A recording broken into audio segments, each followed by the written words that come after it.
I'm going to say longtime friend of the show because I know his dad is a longtime friend of the show. The individual's been on the show with us in the past, a good junior golfer for here in the Valley. But amazing how time flies. This young man is a senior in college, and he's getting old. Nick Losole III is joining us. Nick, welcome back to the Bunker to Bunker Golf Show. Hey guys, how's it going? Thanks for letting me come on. Yeah, very good, and congratulations, first team All-American at Northwestern University's men's golf team. What a great honor that is. Oh, I appreciate it. It was first team All Big Ten. We find out All-American honors after NCAAs. Okay, well I'm gonna put you in there. Yeah, that'd be nice. You've got my vote. Appreciate it. All right, well all Big Ten first team. 72.48 was his stroke average, Marty, with 4 top 10 finishes, 3 top 5 finishes, and you guys don't play any slouch golf courses, do you? No, definitely not. Definitely a lot more trees, rough, wind, and weather gets a little inclement every once in a while up here. Yeah, and you're playing right now, right? It's spring. Well, do you play fall golf too? Some events in the fall, or just is it all spring? Yeah, no, it's an all-year sport. So we report like roughly Labor Day weekend, and our school year doesn't actually start till the end of September because we're on the quarter system. Mm-hmm. But we report Labor Day weekend. Start playing tournaments like mid-September, go all the way to early November. Then we kind of have like a little dead period where all we're doing is like working out. And then once we come back in January, we're back to full practice, all week, and start playing tournaments again early February and go all the way to June potentially if we make NCAAs. Wow, that season has certainly gotten longer, no doubt about it. And then does school end by the time you get to the NCAAs, or is school? Well, yeah, so because we're on the quarter system, most schools are out early mid-May. But since we're on the quarter system, our school doesn't end till like second week of June. Wow. So we typically play NCAAs during reading week, which is like our week before finals, where we try and catch up for finals. So it can get kind of hectic around that time.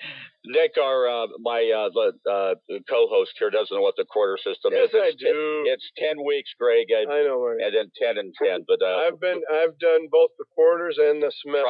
Trimester. And I liked the quarters better. I didn't like having such a long period of time. Well, quarters, and it's 20 weeks actually in this winter and spring. But you guys had some rough weather out there, obviously, Chicago this winter.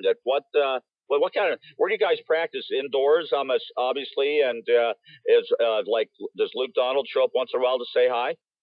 Yeah, so we have a bunch of indoor facilities here to kind of take care of, obviously the winters. And, we have the football team has an indoor practice field.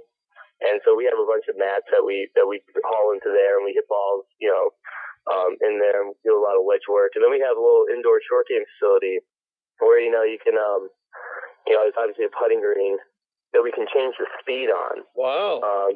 Because it's kind of like that field turf, only instead of little rubber balls, it's just a little flex. Mm-hmm. And so if we want to speed the greens up, we roll it. And if we want to slow it up, we just brush it. Wow. And so, you can kind of because we always play a tournament in Puerto Rico every end of February, and the greens are always slow. And so, a week and a half beforehand, you'll see our coach Pat Goss just out there just brushing the green constantly, trying to slow it up. So it's not such a big adjustment when we go outside. And then, obviously there's also a video room in there and like an area so we can hit like 23-yard pitch shots. So, it's a pretty effective short game area. We last couple of years, we've done pretty well coming out of the winter. We won Big Ten match play last year, and as well as a smaller tournament we played in Houston the following week. And then this year we played in Puerto Rico. I can't remember the finish off the top of my head, but it was a decent finish in a very hard field. Well, hey, Marty, it's funny that you mentioned Luke Donald, and Luke Donald is the head coach at Northwestern is still Luke Donald's swing coach. But Nick, you had quite a brush with Luke Donald. Share with our listeners what happened with you and Luke decided to have a little. What'd you have, a little $20 Nassau going? Yeah, I wish. Yeah. It was So every year, to kind of jumpstart our winter tournament action, we have our alumni match.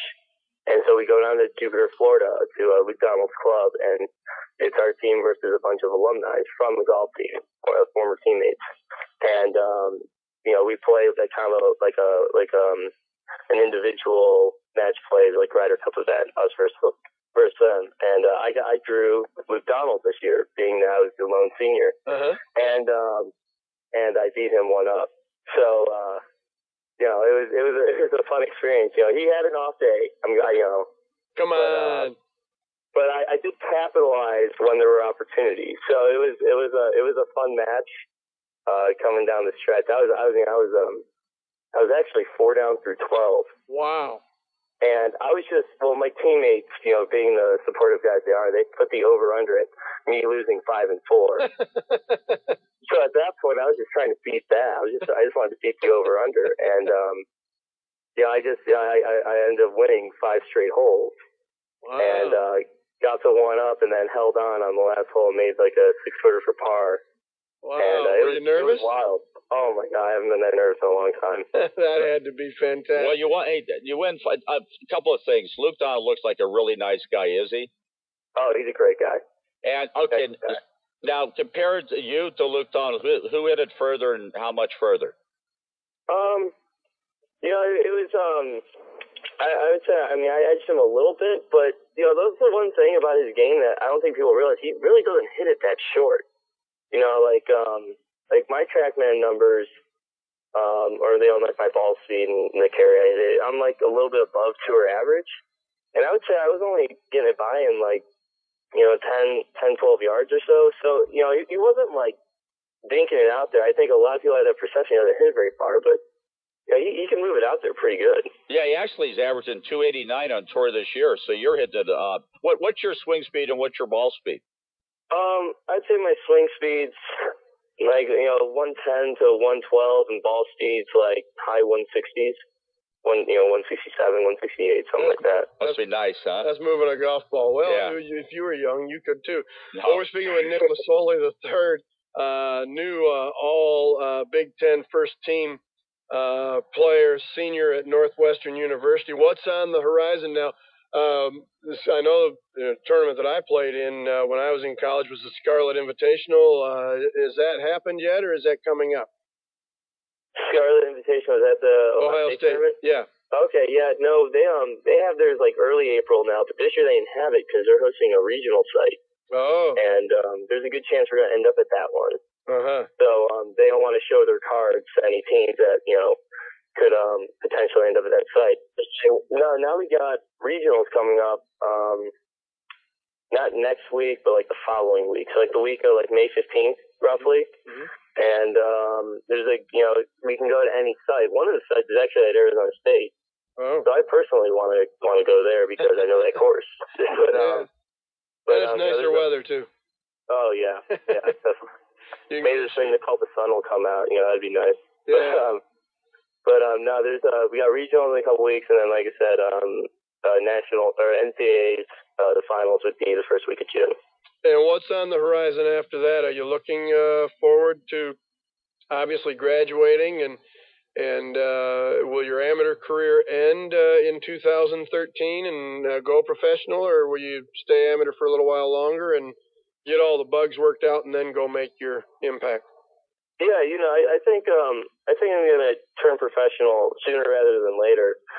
Probably sometime this summer. I plan on staying in Chicago for the summer. Mm-hmm. Because this is when like our high season hits, and the courses would be in a little better shape, and I'd have more places to play and practice up here. And then go to Q school in the fall. Mm-hmm. So I feel like my game is in pretty good shape. And, it's just about making those little incremental improvements on a daily basis. But, I've been feeling good about my game, and, I'm looking forward to the opportunities on the horizon. Well, Nick, stay tuned with us. Keep us up to date on what's going on in the Nick Losole III career, and good luck with the remainder of the season. Knock 'em all out there at the NCAAs, and we'll look forward to visiting with you this summer and beyond. All right, thanks a lot, guys. Appreciate it for having me on. All right, Nick Losole III, all Big Ten team. Senior year. Sounds like an awful nice kid, Greg. I mean, very, very nice young man. And, yeah, I mean, obviously he's got, let's face facts, Greg, whether you like it or not, if you can't get it out there, you have no chance of playing at a high level. And he obviously can and has a good chance. You got to have it. You've got to hit it at least 285 to be competitive at a high level right now. And that would be on the low end because, and Luke Donald was shorter. He has got a little longer. But, you know, you're hitting 110, 115 mile an hour club head speed, ball speed 160 plus. You're logging them.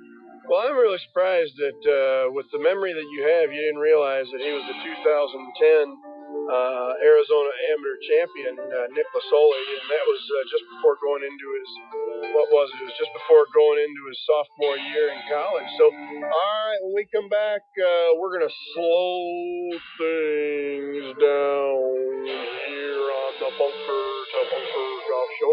It can be heard every Saturday morning from 7 to 9 right here on Arizona Sports 620. He's Marty, I'm Greg. We'll be right back.